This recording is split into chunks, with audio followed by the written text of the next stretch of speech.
টিপুর সবচেয়ে ভালো বন্ধু ছিল মিমি কাঠবিড়ালি আর টিটু হরিণ। ওরা একসাথে জঙ্গলে ঘুরে বেড়াত। একদিন টিপু আর মিমি একটা নতুন জায়গায় পৌঁছায়, যেখানে একটা রহস্যময় দরজা ছিল। ওরা দরজাটা খুলে ভেতরে ঢোকে আর দেখে সেখানে এক জাদুকরি আর তার পোষা অদ্ভুত একটা প্রাণী আছে। জাদুকরি ওদের স্বাগত জানায় আর একটা ধাঁধা দেয়। ধাঁধা যে সমাধান করতে পারবে তাকে এক বিশেষ পুরস্কার দেওয়া হবে। টিপু আর মিমি অনেক ভেবেচিন্তে ধাঁধাটার উত্তর দেয়। জাদুকরি খুশি হয়ে ওদের একটা জাদুর মানচিত্র দেয়, যেটা দিয়ে ওরা জঙ্গলে লুকানো রহস্য খুঁজে পেতে পারবে। ওরা সেই মানচিত্র ব্যবহার করে অনেক নতুন জায়গায় যায় আর অনেক রোমাঞ্চকর অভিজ্ঞতা লাভ করে। এভাবেই ওরা একে অপরের পাশে থেকে আরও ভালো বন্ধু হয়ে ওঠে। আর জঙ্গলের গাছপালা আর পাখিদের দেখতে ভালোবাসত। ওর তেমন কোনো বন্ধু ছিল না। একদিন সকালে টিপু যখন একা একা ঘুরছিল, তখন একটা ছোট্ট কাঠবিড়ালিকে দেখতে পাই। কাঠবিড়ালিটা গাছে উঠতে গিয়ে পড়ে গিয়েছিল আর খুব ভয় পেয়েছিল। টিপু তাড়াতাড়ি গিয়ে কাঠবিড়ালিটাকে সাহায্য করল আর তাকে সান্ত্বনা দিল। কাঠবিড়ালিটা খুব খুশি হল আর টিপুর সাথে বন্ধুত্ব করে নিল।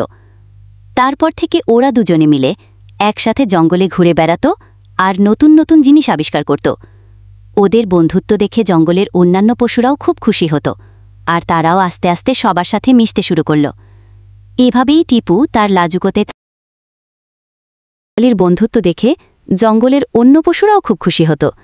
তারাও আস্তে আস্তে সবার সাথে মিশতে শুরু করল। টিপু আর কাঠবিড়ালি মিলে একদিন ঠিক করল ওরা জঙ্গলের সবার জন্য একটা খেলার জায়গা বানাবে।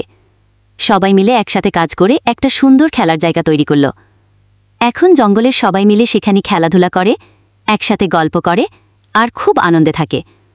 টিপুর লাজুকতা আর নেই, সে এখন সবার বন্ধু। আর কাঠবিড়ালিটা সবসময় টিপুর পাশে থাকে আর ওকে সাহস দেয়। জঙ্গলে এখন সবাই মিলে মিশে খুব সুখে থাকে। এভাবেই টিপু তার লাজুকতা কাটিয়ে অনেক নতুন বন্ধু খুঁজে পায় আর জঙ্গলটাকে আরও সুন্দর করে তোলে। আনেনি ওদের বন্ধুত্ব দেখে অন্যান্য প্রাণীরাও অনুপ্রাণিত হল। সবাই বুঝতে পারল একসাথে থাকলে সে কোনো কাজেই সহজ হয়ে যায়।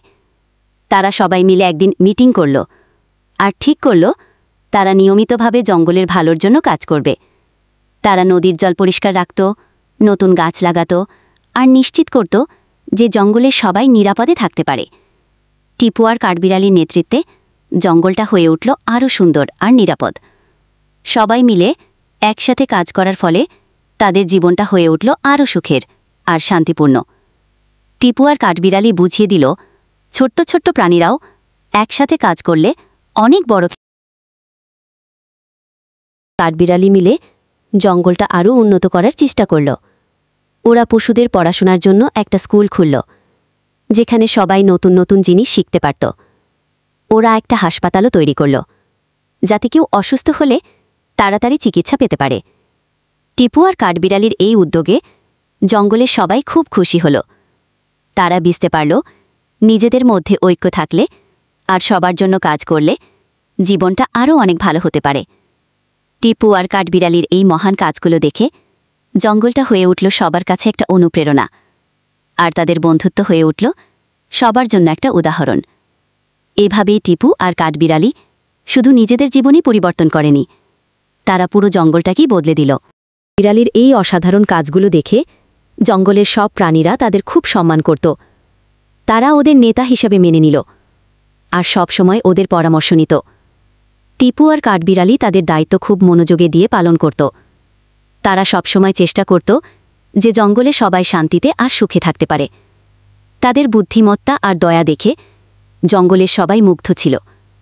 টিপু আর কাঠবিড়ালির নেতৃত্বে জঙ্গলটা শুধু সুন্দরই হয়নি, বরং একটা নিরাপদ আর বন্ধুত্বপূর্ণ জায়গাও হয়ে উঠেছিল। সবাই মিলেমিশে থাকার একটা আদর্শ উদাহরণ তৈরি করেছিল ওরা। আর তাদের এই গল্প প্রজন্ম থেকে প্রজন্মান্তরে সবার মুখে মুখে ফিরতে লাগল।